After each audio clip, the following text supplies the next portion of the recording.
Vevo's Rob Christensen joins us to talk about Vevo Evolve, the new data-driven ad platform. Rob also dives into multi-platform success, AI, measurement, CTV, and more. Listen on.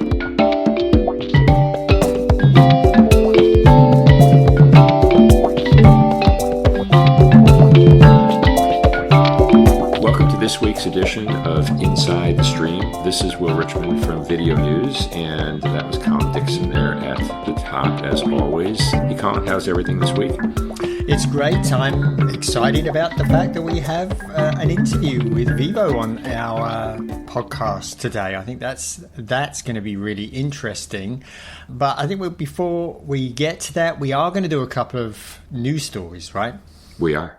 And I will kick us off because we are recording here on Thursday morning and Comcast has just delivered its Q1 2025 results. And on the face of it, they look pretty good. Peacock increased subscribers by a whopping 6 million or 5 million, I think it was, to 41 million from 36 million, which sounds great. And they reduced the loss considerably over Q1 2024 to about 220 million, or just a bit less than 220 million, which is a big improvement there. On the sub gain, though, that sub gain is almost completely due to the Charter deal. It did a deal with Charter. This is a wholesale deal where all of Charter Select subscribers got access to the advertising tier of Peacock in Q1. And I actually don't like it when they recognize all of those subs at once. I prefer the way Paramount does it, Paramount Plus does it, which is they only recognize the subs when people activate their subscription. I wish Comcast were doing that, because then you know that they're actually making money off of those subscribers. We have no idea how many people activated their Peacock subscription in Q1 with Charter, and if the way it went down with Disney Plus when it was provided to Charter subscribers, very few of them actually activated it, at least not right away anyway. So anyway, I wouldn't read too much into those subscriber gains, but I guess the reduction in the loss is a real positive for Peacock. To your point, the loss for the quarter for Peacock decreased to about 215 million or so. I was looking at a chart from MoffettNathanson that details the quarterly losses for Peacock over the past 17 quarters. And it's remarkable. It's almost $9 billion that wow. MoffettNathanson believes that Peacock has lost over the last 17 quarters.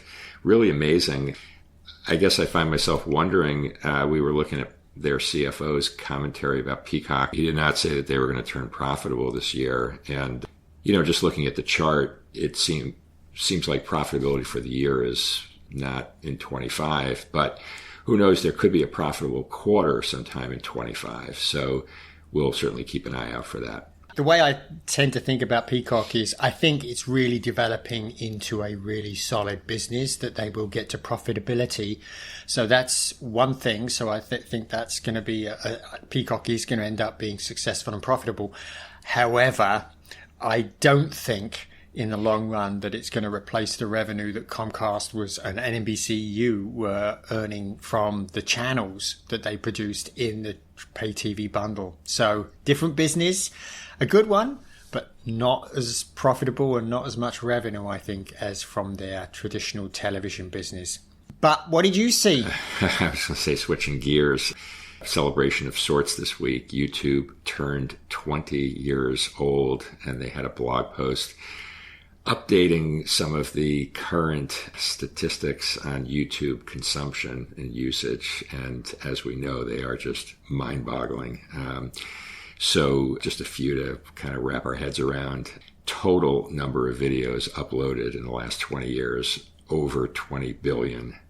On average, over 20 million videos uploaded on a daily basis at YouTube.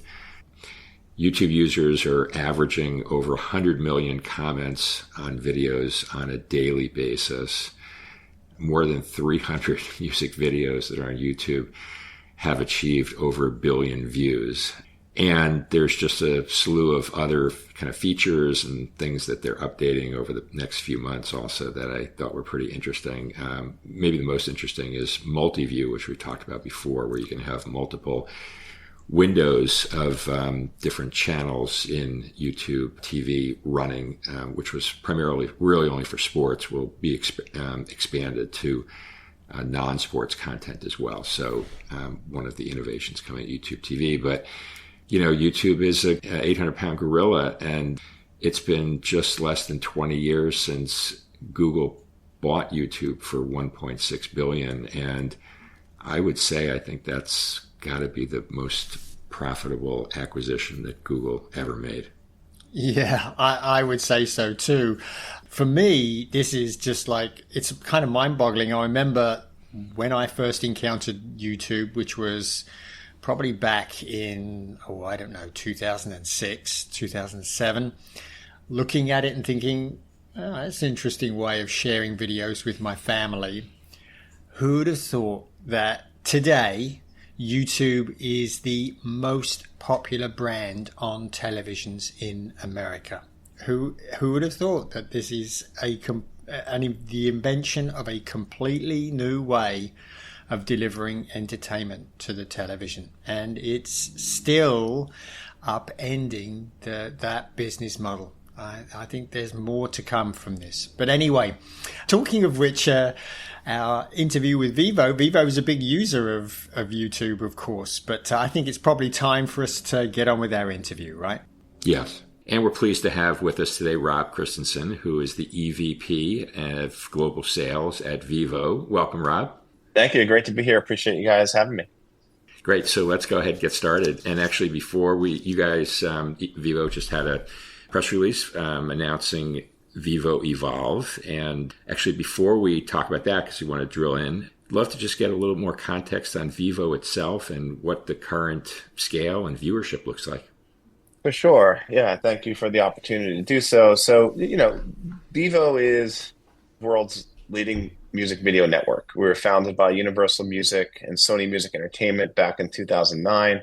So we've been at this now for a little over 15 years. Our mission as a company is to maximize the commercial and promotional value of the music video. That's the officially licensed, professionally produced music video. We have more than 21 billion views across television and desktop, mobile throughout each month. And we bring music videos to the world when, where, how fans want them. Consistently evolved over the past decade. We were born on YouTube in 2009. We lived through the desktop to mobile transition, and then we've experienced over the last 6 years the move back to the living room. Over the last 5 to 6 years, we've embraced partnerships with the leading distribution platforms out there to deliver our content within ad-supported environments, truly focusing on the living room. We have a long-standing partnership with YouTube, as I mentioned. We're one of the platform's largest premium networks. YouTube, has become the largest TV and cross-platform provider in the world, which many of us know for sure. And more folks watching TV on YouTube than ever before, which led us to, honestly, where we are today. We have 1 million music videos now in our library. Our global footprint is on multiple streaming devices and partners. I'll name a few aside from YouTube, like Samsung TV Plus, Roku Channel, Pluto TV, Hulu Live here in the US. US based, we're live on 10 different partners. And just the last thing I'll say is that the creator economy, and we consider our artists very much a big part of the creator economy, has clearly transformed the entire ad ecosystem, specifically in the world of digital. That's really interesting. I'd never heard anybody sort of describe the video makers, the music makers, as creators in the same way that other YouTube creators are. But of course they are. It's a really interesting perspective. Just a couple of more details on Vevo itself. Who do you work with on your channel distribution? So I assume somebody like Frequency or something. And talk to us a little bit about how the ads get sold. Yeah, sure. So we've partnered with a few different companies over the years, most recently Amagi. In some cases, we will deliver channels ourselves and directly. So it's not just one partner or none. The IP delivered linear channels, we work with Amagi or do it ourselves, like I said. And then on the ad side, The truth is we're very protective about the inventory that we sell. We have a direct ad sales team who is our experts at monetizing our music videos, and so you won't truly find a uniform deal out there when it comes to ads. There are many cases where we sell all of the ads in a particular experience. There might be some that you'll see some inventory splits, but we're very careful about those deals to protect our rights for our team and for our shareholders. So it sounds like mostly direct sales, not programmatic. Well, from a direct sales perspective, we increasingly half of our direct sales efforts have become programmatic, but not in the sense that you're thinking like Private open. network. Exactly, a Yeah. private marketplace, programmatic guaranteed. Yep. Okay. Yep. So, Rob, let's get into Vevo Evolve, which Vevo just announced. Let's just start at a high level and ask you to give us an overview of what it is and how it works, and then we'll start drilling down on the individual pieces. Yeah, that sounds great. So high levels, none of it's simple, but high level we'll keep simple, right? Vevo Evolve is our new suite of data-driven ad products, enabling advanced targeting, optimization, and measurement, all in real time, all with ease of buying at the forefront, and the idea of giving our media partners or our media buyers more control, right? The new features meet the growing needs and expectations of advertisers in the converged video and TV landscape. And ultimately for us, I think that we've all come from a very manual process in media where you've relied on some third parties to stamp your delivery, to stamp your performance. And for us, we thought, okay, there's a great way for us to try to centralize the inventory which we transact on into one place for our clients to have a dashboard that they can go in and optimize in real time. So high level, that's what we're offering our clients with Evolve. Very good. So can you talk to us a little bit about some of the details of how you're using AI? One of the bigger parts of the announcement is contextual targeting to 700 plus, I guess, demos or cohorts. Talk to us about how you're generating those and how AI's involvement in doing that. I imagine you couldn't do that without AI's involvement, yeah? No, for sure. I mean, look, we've had a smaller amount of cohorts that we've built manually over time, but AI and machine learning's the predictability that that technology has been able to give us has definitely been able to amplify the opportunities that we have out there. So when we think about that, first of all, remember, we're very fortunate that we've had over 15 years worth of a runway to understand our user base, their interests, the videos that they watch, what other videos they're likely to watch. And so over time, we've learned a bunch about our user base and viewing behaviors, right? So now you overlay AI and the abilities to build more robust contextual targeting opportunities. And so we've partnered with tech players. One I'll mention that we've worked with in the past is Hive, we're able to scan the content in our library, right? I mentioned over 1 million music videos. We ingest the data into our feed, utilize the signals that we've collected for categorization, content building, and ultimately targeting.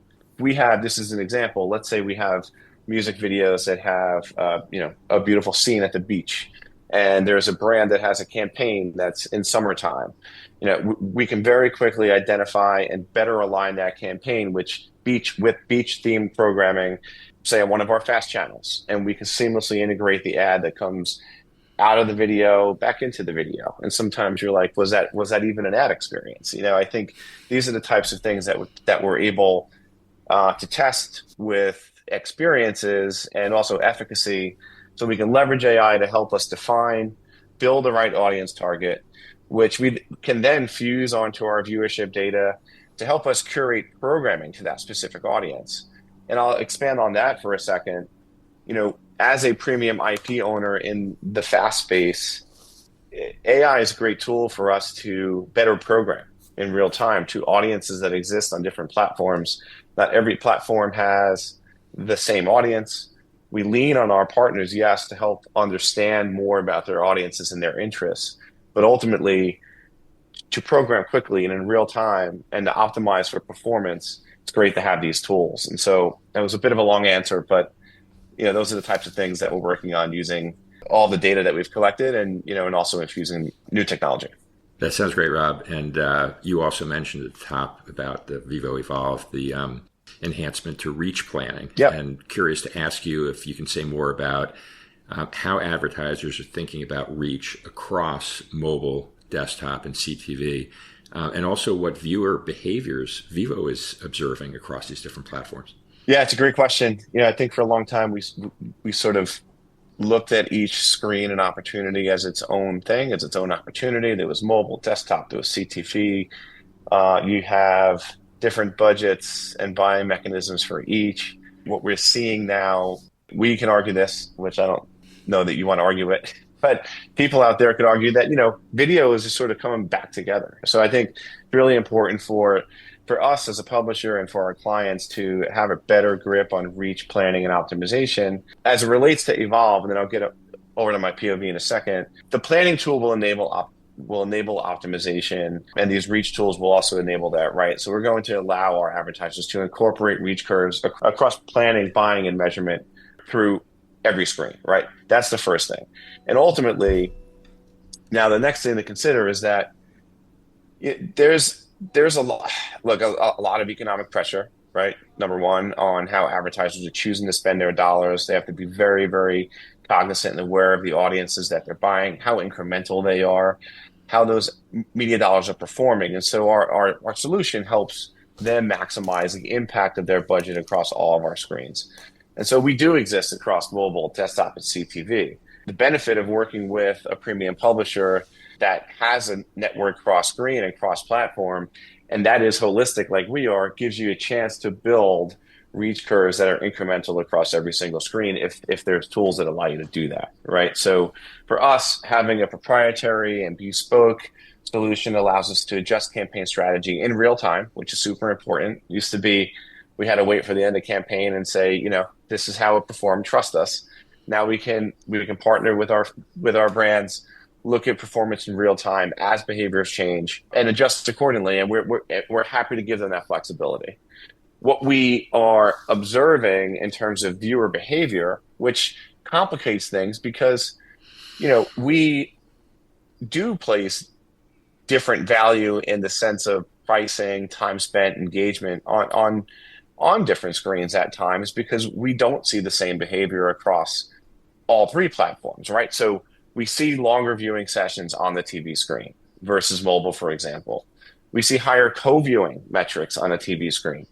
We know through partnerships like T-Vision and what we gather from Roku's ad framework on our channels is about 1.5 viewers on an average basis are watching music videos and the ads that are running within the music videos versus mobile and desktop truly being more one-to-one. So I think there's a lot to say there about community viewing. You're hitting more than one viewer at once, just like the old TV days. Basic audience estimates were built off of VPVHs or viewers per viewing household. It's the same type of thing that we're seeing once again in CTV. And then lastly, with TV, which I think is intuitive, but we do see more non-skip ads run on TV screens. We see less ads skip that are skippable on TV screens, and you simply have higher retention. So we look at those things, we consider them in our offering, we price them accordingly, and then we package it all together. Thanks for that, Rob. And just with respect to measurement specifically, are there examples of Vevo advertisers that are optimizing their campaigns, and are you able to talk about what incremental outcomes they're achieving? And, if you don't want to name names, totally understood if you want to do it anonymously, but just curious to get some Yeah, for sure. We talk a lot about reach. When we think about that, having said that, the modern advertiser wants more than that. They want more than just a high reach number. Every partner can probably will claim to be number one in something and have the highest reach, right? So we have to make sure that advertisers' dollars are working as hard for them as possible. When it comes to measurement, things like attention is incredibly valuable. A consumer's attention is about one of the most valuable things that you can garner. So for us, we can not only help predict and optimize reach, but also qualify the quality of reach using metrics like attention and brand lift. So each brand and advertiser has their own KPIs and goals, obviously with their campaigns that we build our schedules off of. And it changes by campaign, but we are a predominantly upper funnel play. We've seen metrics like recall and purchase intent up by double digits on a very, very consistent basis. In fact, in some of the higher impact campaigns that we build, within our sponsorships or opportunities to own specific artist libraries, we'll see 3 times the amount of brand lift and brand search. We've also been able to show great success around deduplicated incremental reach, which you see each time you add more content to a schedule or you add more platforms to a schedule. And at the end of the day, we work with companies like I mentioned T-Vision earlier, but iSpot, Disco, Nielsen, ComScore, LoopMe, just to name a few that help us dedupe those audiences and help us provide those metrics that a quality upper funnel premium play should be able to offer. Very good. But let's step back a little bit here, Rob, and let's talk about overall market and particularly your experience of that. Give us a rough idea of where you're mostly consumed. I saw some data yesterday that showed that even premium VOD is still, 20% of it is still being consumed on a mobile device. Is that the same for you, or do you split up very differently? Let me talk about the trend first versus just straight up 20%. Please. For us, the thing that we've seen change the most drastically over the last 5 or 6 years is just the amount of connected television viewership that has eaten into mobile in particular, but also desktop, right? So just about 6 years ago, we had less than 10% of our views happening on a TV screen. That changed in a big way. If you look up until today, we have roughly 35% of our views happening on a TV screen. Just about half or a little bit over half on a mobile phone, but that also used to be 80%. So the trends there have changed for sure. Connected television now makes up over half of our direct sold ad revenue, which used to be basically, zero when I got here about 6.5 years ago. So there's been so much that has changed. When you ask me about the marketplace, I think programmatic connected TV is still growing, but I do think it's finally here, specifically premium programmatic CTV.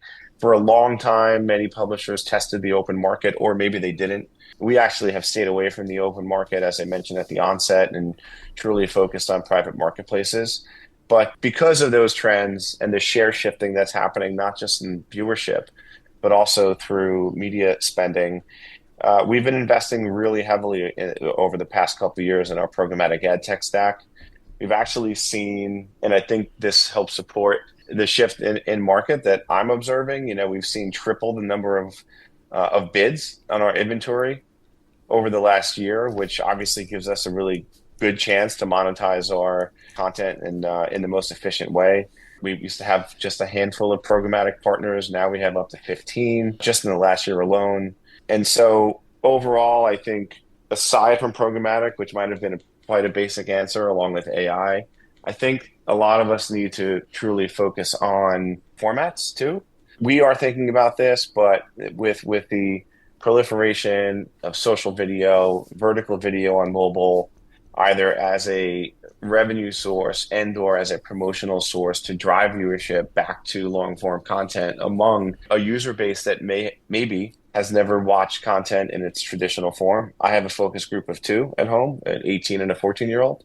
And I know how hard it is to get them to, watch long form content on television because they're just completely buried in their social video feed. So that's what I'm thinking about too.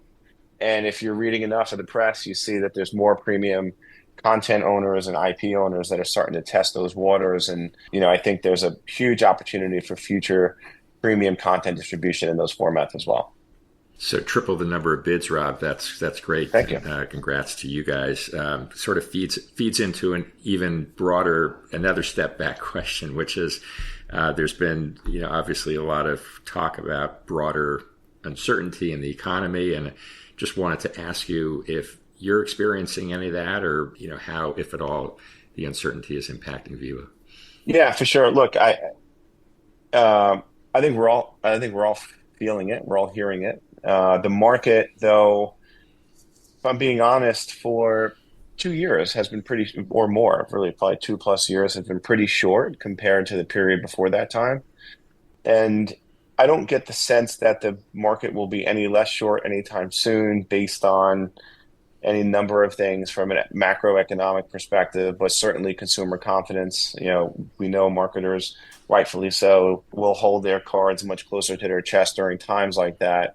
We do participate in the upfront.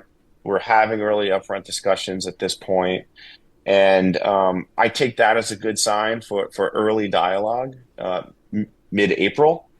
But having said that, some of the things that I'm observing beyond all that is that I think that sports and larger tentpole events around the world that get advertising investment are in a really good place, or in a good position, I should say, to weather this storm. Last year's upfront had kind of similar feels to it, and when the dust settled on it all, sports pricing was up, volume was up. It performed well because it's reliable, predictable, huge audiences. I think the larger entertainment market will be short. I think it will be challenged, and it's paramount for properties like Vevo, frankly, to anchor yourselves and create opportunities that deliver large amount of viewerships, a large amount of viewership in short periods of time that can be incremental. I'll give you an example, and this is something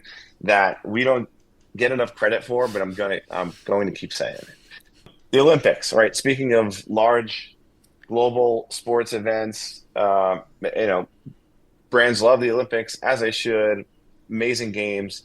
The Olympics, over the 2 weeks that they ran, garnered 30 million viewers a day on average across all the platforms that cover the games. Vevo gets 34 million viewers a day all year long. And when we create some of our packages that we do represent in the upfront, one which we'll talk about is our artist franchising packages.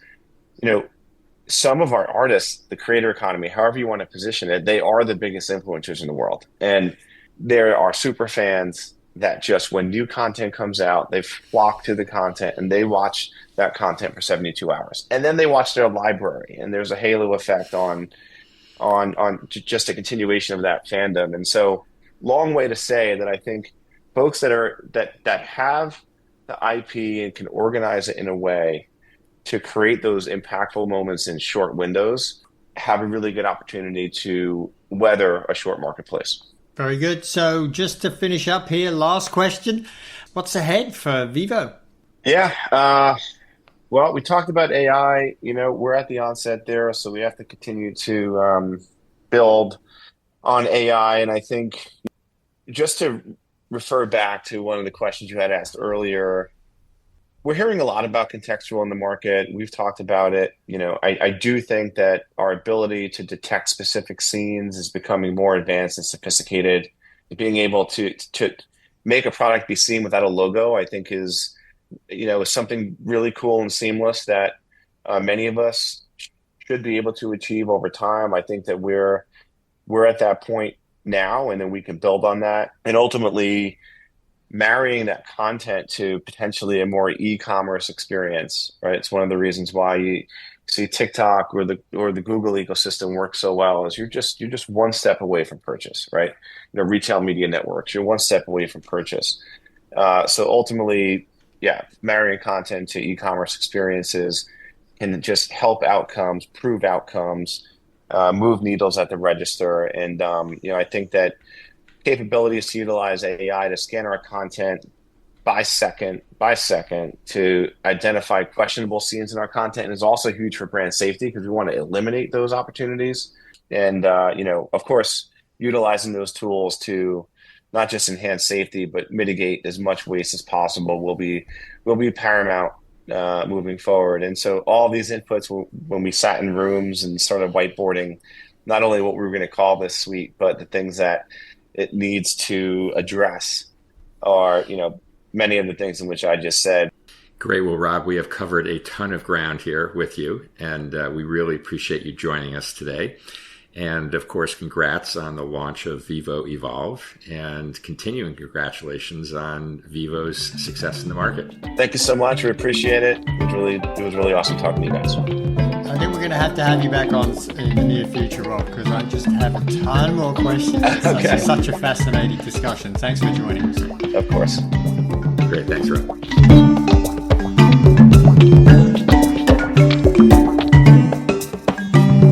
Inside the Stream is a production of In-Screen Media and Video News, all rights reserved.